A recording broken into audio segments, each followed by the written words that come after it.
Hello bandits. Courtesy of the folks at Oddworld Inhabitants, today I'm covering the alien adventures of Abe with the ground-up remake for Nintendo Switch, the new release on the portable platform, and I'm taking a look over the Madakan's return with Oddworld New and Tasty.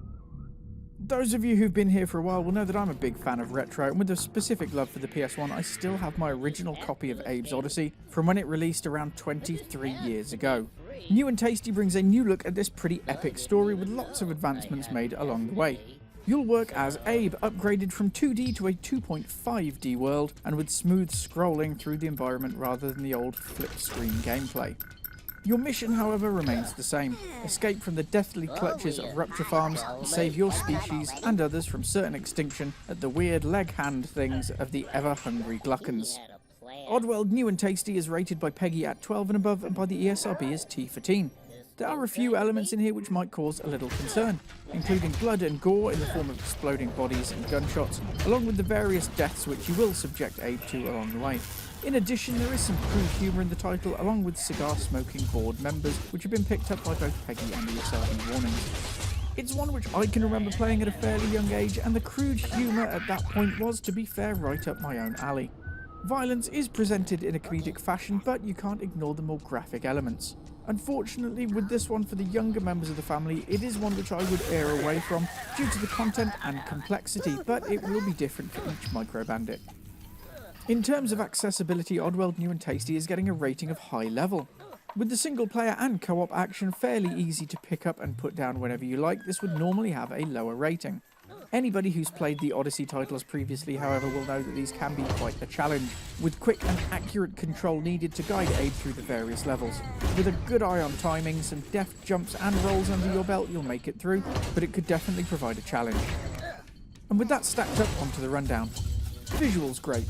The visuals are a far cry from the original PS1 graphics, and I've been pretty impressed at what they've packed into the portable platform. The smooth scrolling screens work well, and the rebuilt visuals really retain the gritty feel of the original in a new and much more polished package. Audio good. Nostalgia fans beware, as to bring things up to date there are some changed voices and sounds throughout. They are, however, implemented very well as long as you don't try and hold on to the past. This one has only been marked down from great because of some sporadic issues here and there with sounds which seem to be missing, but these examples are few and far between. Narrative great. Those who've played Abe's Odyssey previously will know that this one comes with an epic story.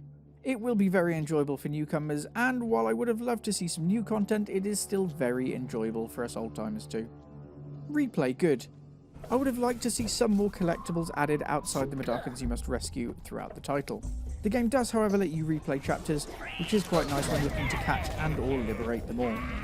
Overall, the Pixel Bandits, follow me. Level 4 Oddworld New and Tasty is grab it. This one has a surprisingly low price point, and if you have a Switch, it is a great portable adventure which will help you kill a lot of time. Nostalgia-wise, it is pushing all the right buttons, but the updated visuals and audio really brings it into the 21st century. It's one which I've loved spending some time with again, and one which I'll happily recommend to any other fans of 2D platformers. And that's all I've got for you today. Don't forget to check out the extended review at pixelbandits.org and keep your eyes out for more news, reviews and live streams coming soon.